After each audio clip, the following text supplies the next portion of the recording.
मौत कोई मसला नहीं है हमारे लिए, जिंदगी मसला बन गई। इन हालात में जिंदा कैसे रहेंगे कि मोहम्मद मुस्तफ़ा सल्लल्लाहु अलैहि वसल्लम के इश्क का इजहार हमारे लिए जुर्म होगा? ये तो नहीं कर सकते। ऐसा कानून है जिसके नतीजे में हर पुलिस अफसर जिसको चाहे जिस वक्त चाहे एमडी को पकड़ ले और 3 साल के लिए उसके खिलाफ मुकदमा दायर कर दे। तो मैं तो हाजिर था, पर शुरू में मेरे दिल में यही जज्बे पैदा हुए और मैंने अल्लाह से अर्ज की, या खुदा तू गवाह है, अगर फांसी का फंदा मेरे लिए मुकद्दर है तो मैं खुदा की कसम उसको चूम कर फांसी पे चढ़ूंगा।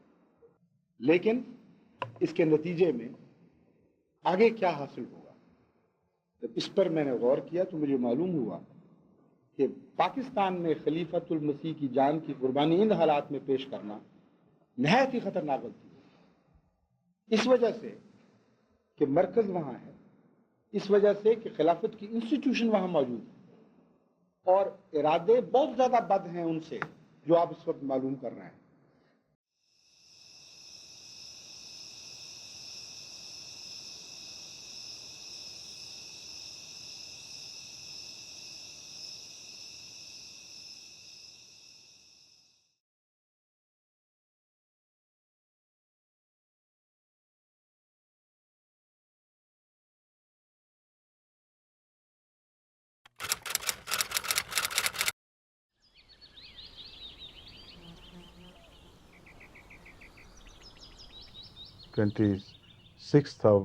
April 1984, I saw the first threatening dream that what is happening is a big thing. It's not an ordinary small accident which is going to take place.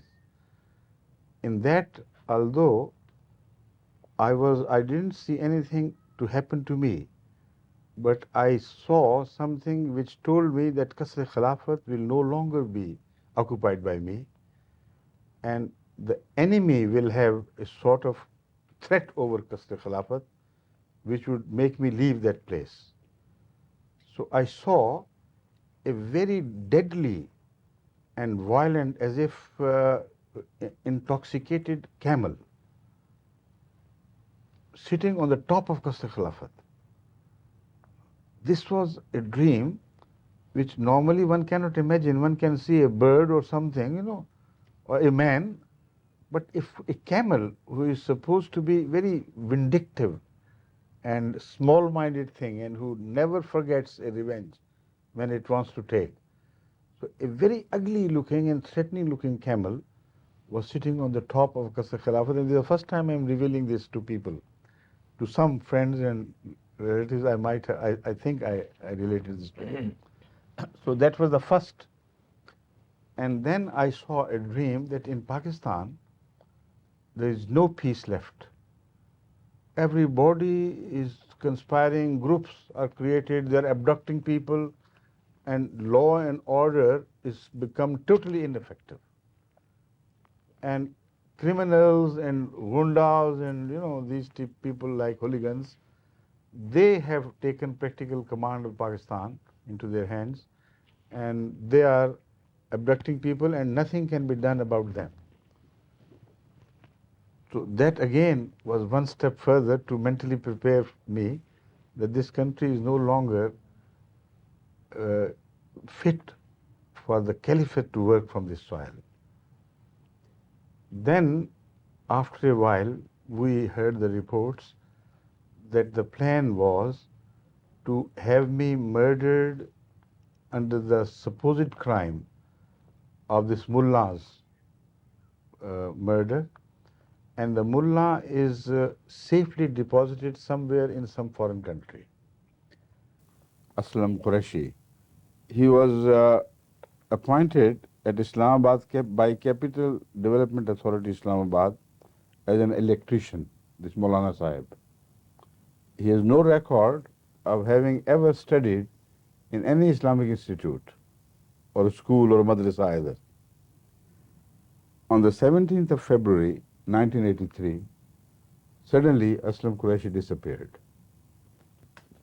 On 23rd of February, that is 6 days after that, a case was registered against me in the police station in Sialkot that he is the man under whose direction he has been abducted and possibly murdered. Then began the reports that it is a much deeper conspiracy than you think. It's not just a case of a mullah who is supposedly murdered, but it's a much wider conspiracy of destroying Ahmadiyyat and Khilafat. They have also planned for a sort of war-footing camps made during the wars. And in Rabwa, colleges and schools and institutions have been earmarked, as if the whole populace of Rabwa would be turned into prisoners. And everywhere, similar plans and conspiratorial actions are being contemplated. So all over Pakistan, they are going to go a big way to attack Ahmadis and take military action against them and do something drastic. So again, I could only turn to God for prayer. I still was not ready to leave the country just because if they had planned my murder, how could I run away from that? This was not the question. But from newspaper readings, I could surmise that they have the plan of suddenly raiding my residence, which is called Qasr Khilafat, and to smuggle some sort of loose evidence like a corpse, dead body or something, and dig it from under the floor and say, look here, this is the mullah.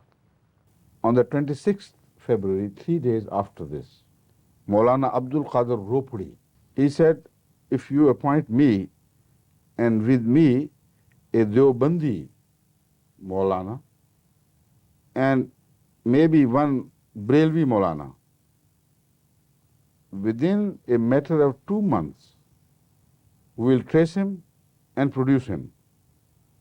And if I fail to do that, I invite the government to shoot me publicly in Minto Park, Lahore.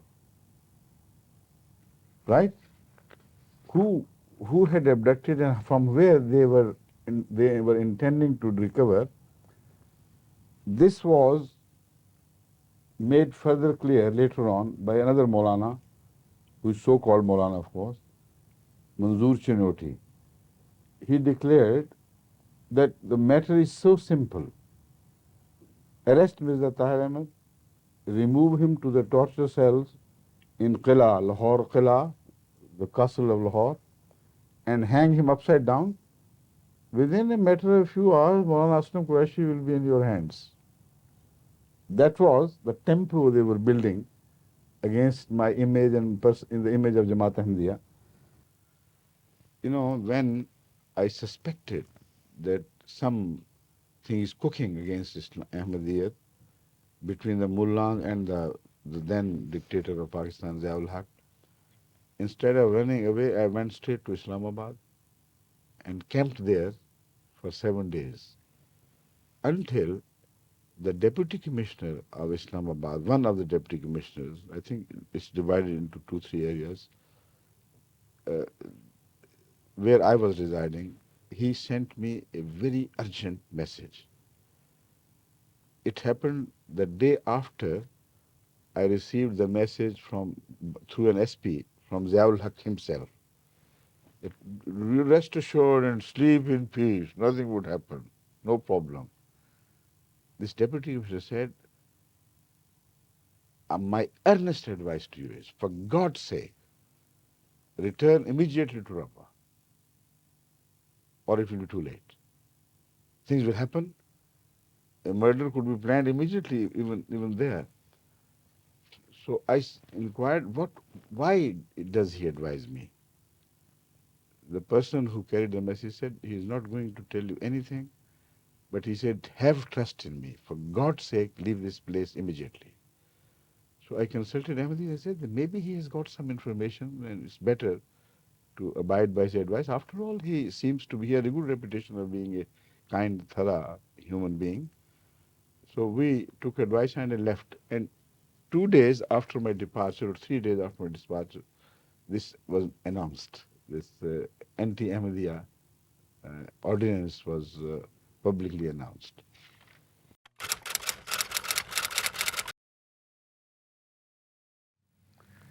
And I immediately called a meeting of all the Ahmadi elders, whoever were available at the time, to reach Rabwa immediately. And the same night they reached, and we had a meeting almost lasting the whole night.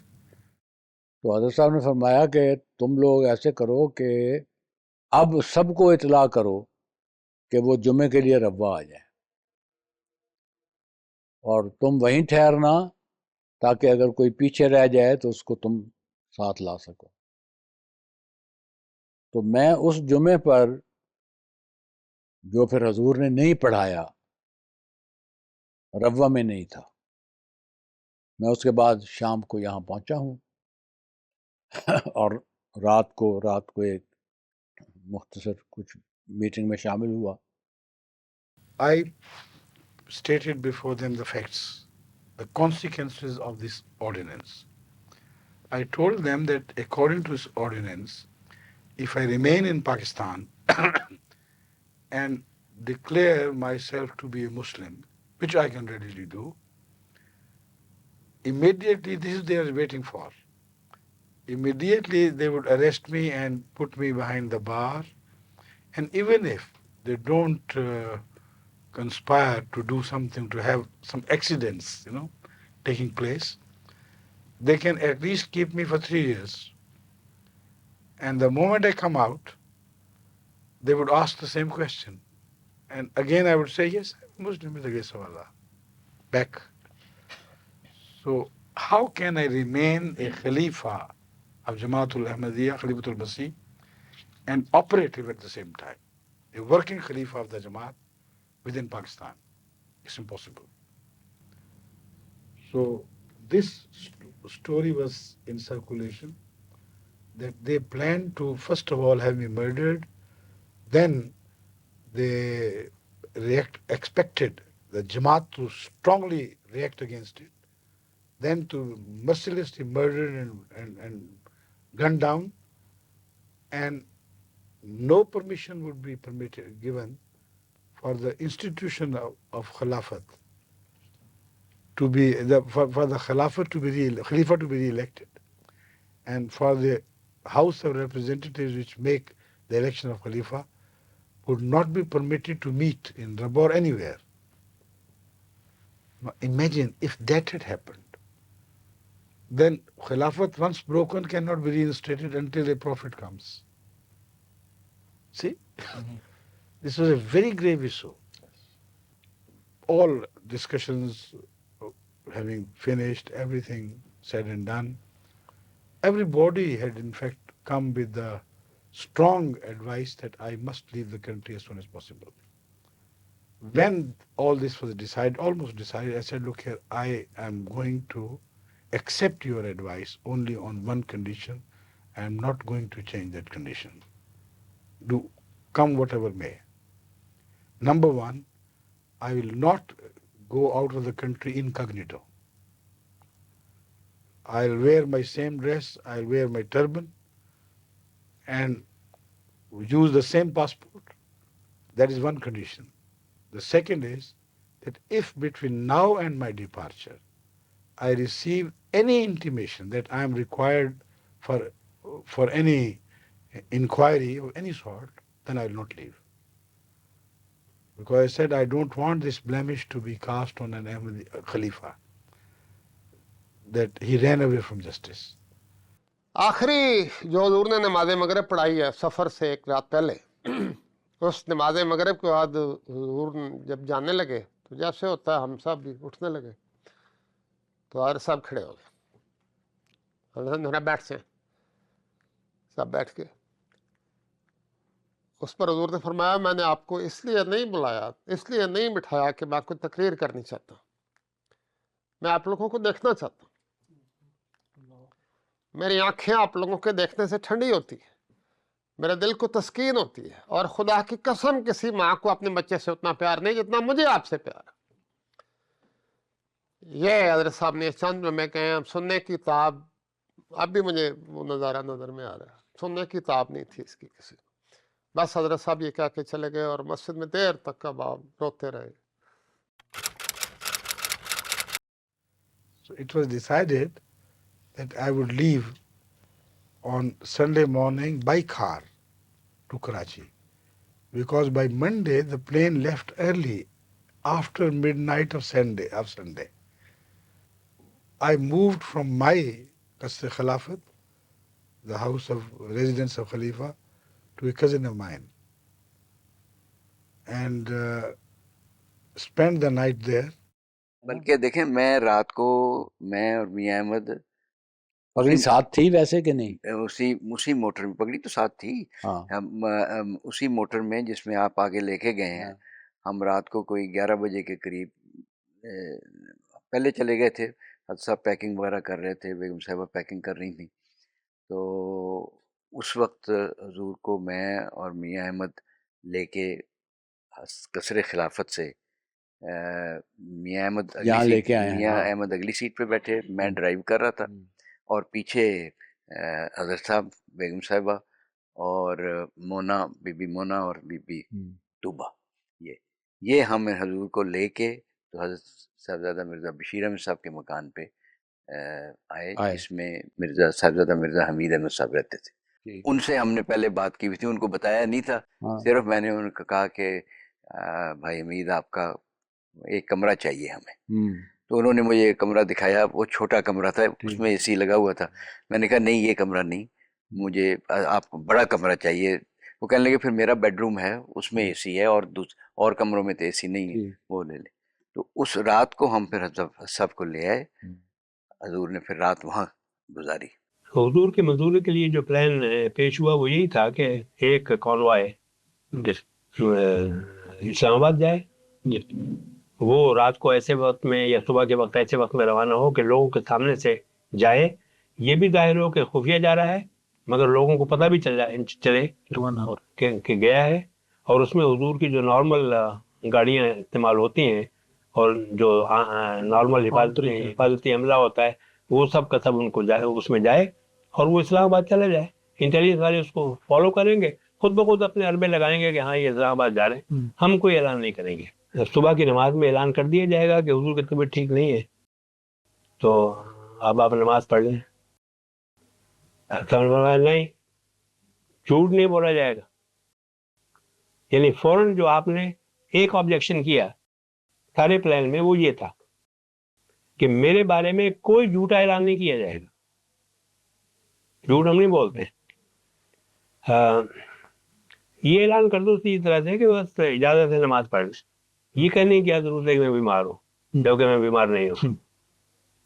And we left early morning, not via the ordinary route going through Chiniot and Jhang, etc., but we moved in the direction of Sargodha and Islamabad, To the north.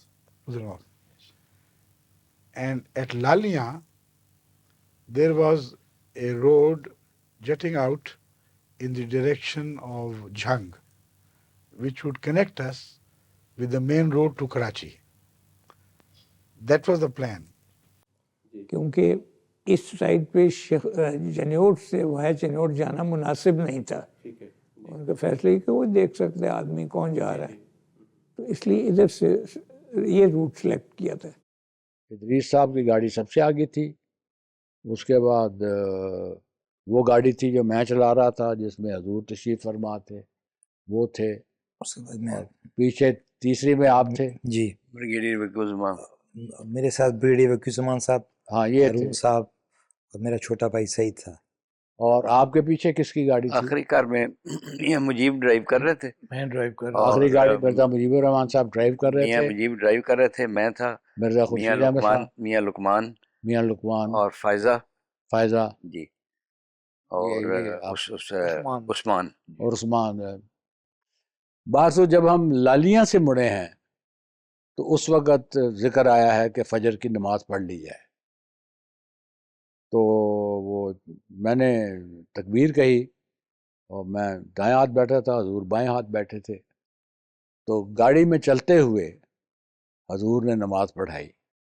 تو حضور نے وہ نماز پڑھائی تو اس کے بعد پھر حضور نے بعض دعائیں پڑھنی شروع کیں ذرا اونچی آواز سے.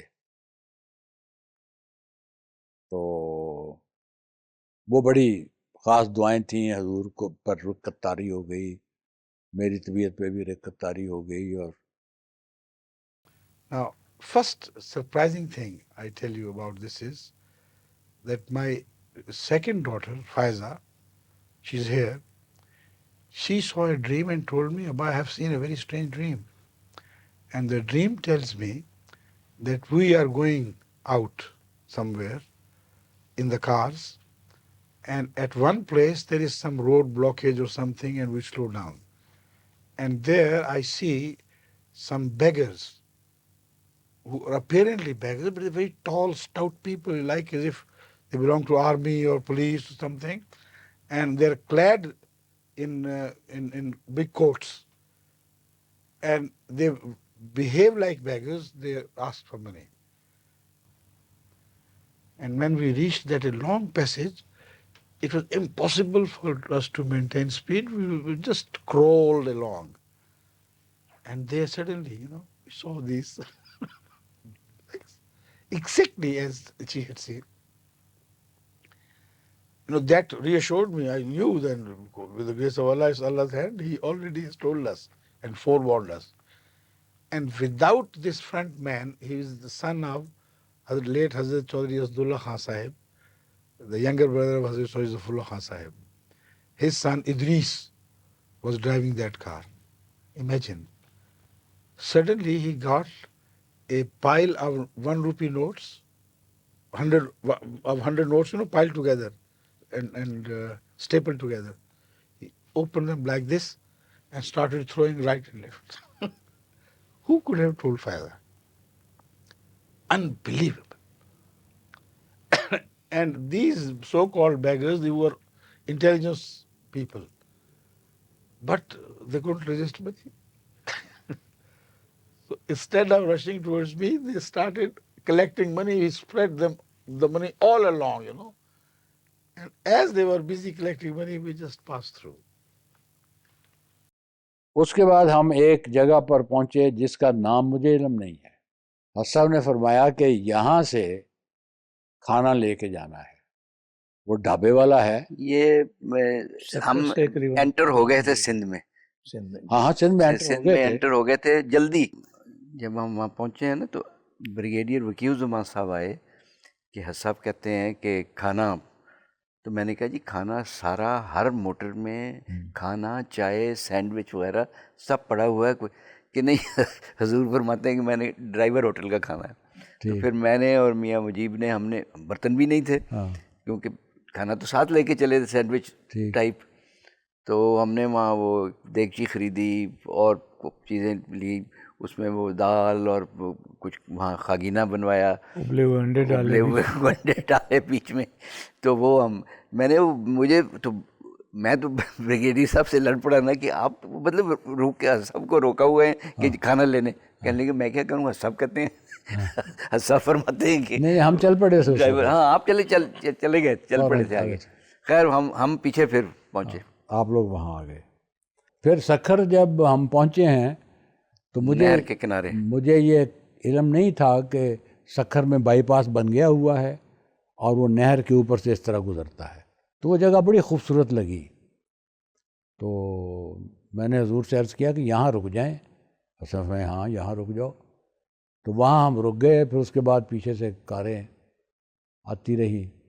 سکھر سے آگے پھر کراچی واز لیڈنگ اس. ہاں اور اس پر جاتے جاتے پھر ہم حیدرآباد والے موٹر وے دریا پر رکے ہیں جہاں حضور نے بعض لوگوں کے ساتھ مشورے کیے ہیں. یا وہاں رکے ہیں نہیں, وہاں یا اس سے آگے کوئی ٹول کراس کر کے آگے کراس کر کے جہاں ٹول ملیر کے قریب, ہاں جہاں ٹول تھا نا وہاں. And then we reached at about 10:30, reached Karachi.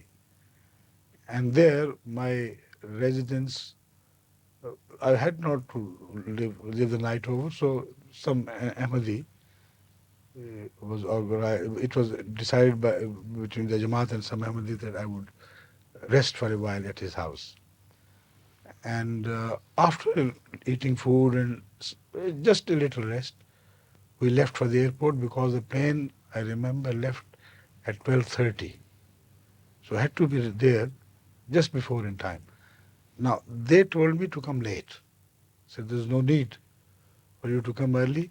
They said exactly 5 minutes from the time of the departure of the plane, we will send our special car to fetch you from the VIP. Now, Hazrat Khalifatul Masih Salis and also myself, in the old good days, were always offered VIP treatment, although they didn't agree with Ahmadiyyat, but they had this at least decency that they had others, the whole worldwide community, they should show some respect. So against that, no order had been issued, so I also went and waited in the VIP lounge for the car to come. And the car came exactly 5 minutes before 12:30. And it was sent back. बल्कि एक थोड़ी सी problem हुआ जो हमारे जिसने जान निकाल दी। एक मिलिट्री जीप आई, उसमें यूनिफॉर्म आदमी, स्टार लगे हुए, वो अंदर भागा। अच्छा। उतर गए। फारूक मुझे कहते हैं कि ये गड़बड़ लगती है कोई, तैयार हो? मैं कहा बिल्कुल तैयार। Now, before that, I saw very mysterious activity going, people coming, immigration officer, the chief of that area at that time. He came in and walked, and when Ahmadi inquired, he said, no, there's no problem, it's okay. But I suspected, I told Faiza Asfa, my wife, that something is going on and the car has been sent. But I said, don't be afraid. Absolutely, because I know Allah has to take care of Khilafat and He would not let anything happen to us. Be sure. So it went on and on until at 1:30, I was told that the car has again arrived. And in the previous case, they had told me that it was sent by mistake. The plane is delayed by 1 hour. While the fact was that they had refused to send me by that car, they had sent the car back, and the plane waited for me for 1 more hour. While normally they don't do it for passengers, The plane should have left me alone and gone.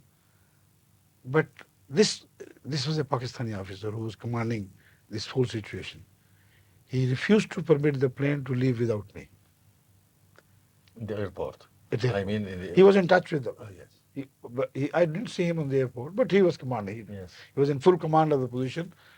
The Dutch officer had handed the case over to him. He still arrived once he came to England and met me.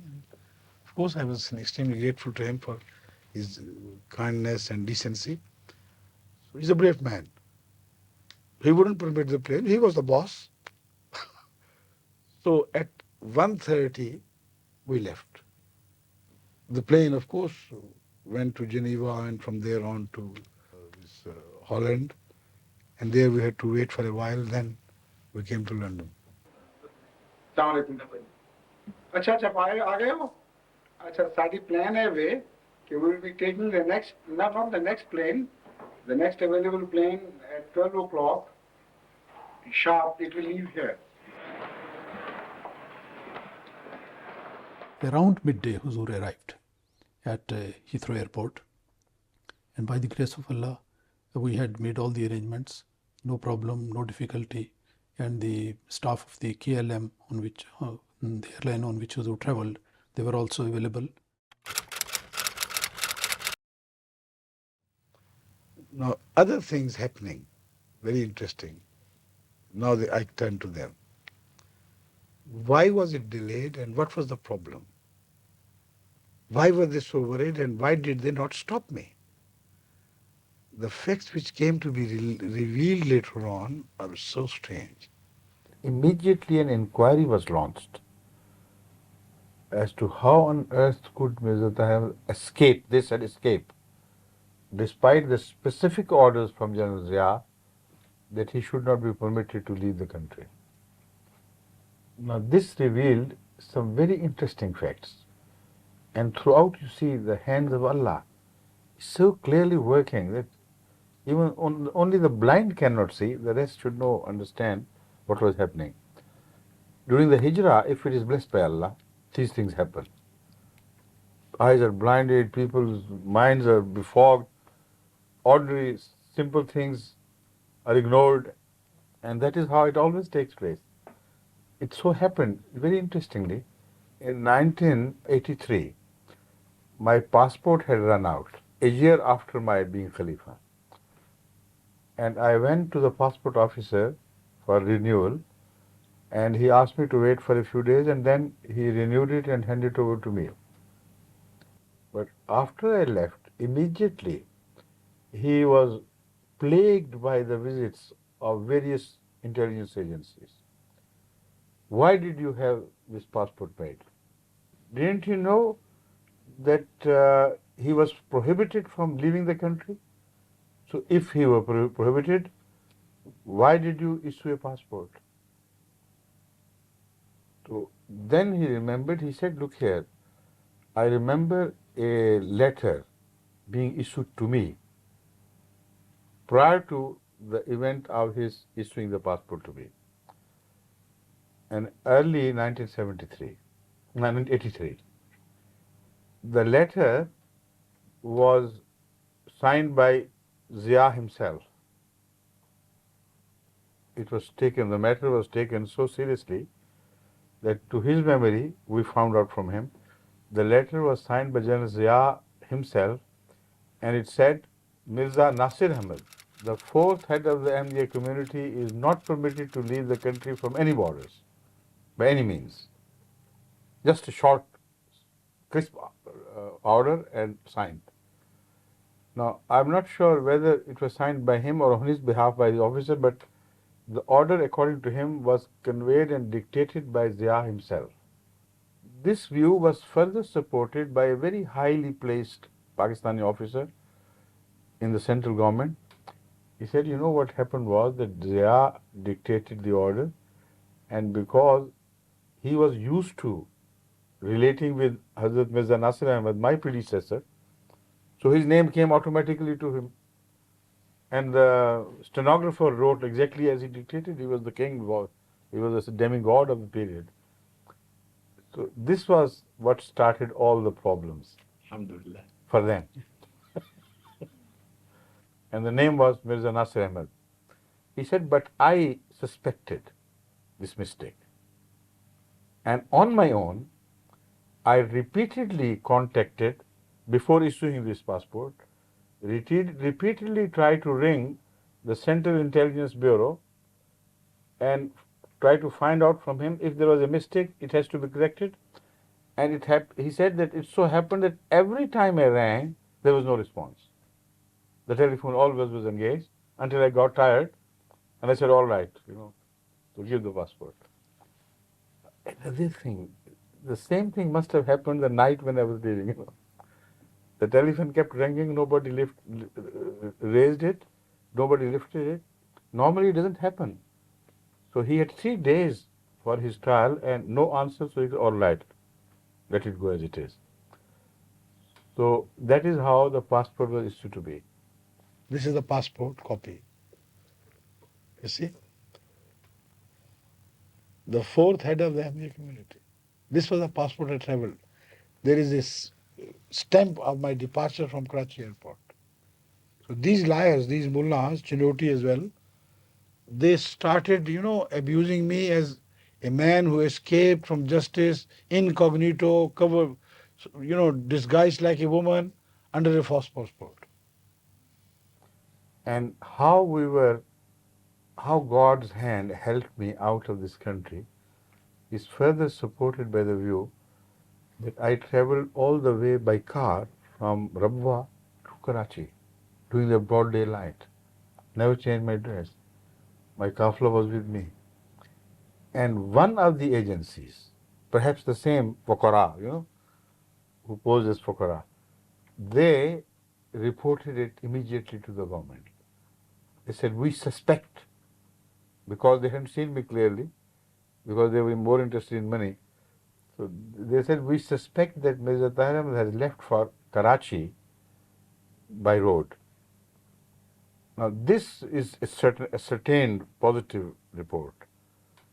It was processed in the center, and they said they must be fools who are saying that, because the 4 other agencies have reported to us that Mirza Tahir Ahmad has left for Islamabad, perhaps to meet General Zia. So how could be all these 4 wrong? And so many people are witness to seeing a convoy going towards Islamabad. So he has to be wrong. And the only person who was right, he was considered to be wrong. Otherwise, from there to Karachi, from Rabba to Karachi, there were 750 miles of road, busy roads, which we covered. Any time they could have inquired, just written to any SP or DC, and he could have blocked our way and found out. It was a great matter of disgrace, I think, for Ziaul-Haq, that during that period and with that kind of attitude, Hazrat Sahab should go through the VIP room. Yes. اور اپنے پورے After writing his name there and traveling first class. اور کس طرح شریف آدمی جانا ہے. This is the way a gentleman travels. میں نے 27 اپریل 1986 کی صبح کا وقت خواب میں یہ دیکھا کہ حضور اسلام آباد جانے والے ہیں اور ایک منی پاس میں جائیں گے جس کے ارد گرد حضور کے پہرے دار موجود ہیں اور جو سب کے سب آسمانی رنگ کی یونیفارم پہنتی ہیں اور ان پہرے داروں کے ارد گرد سرکاری پولیس ہیں. جب میں اس پاس کے قریب آ گیا تو میں نے حضور کو نہیں دکھا اور یہ سمجھا کہ حضور تو ایب کے طریق اسلام آباد تشریف لی گئے ہیں اور پاس کے اندر تو صرف کچھ سامان موجود ہیں.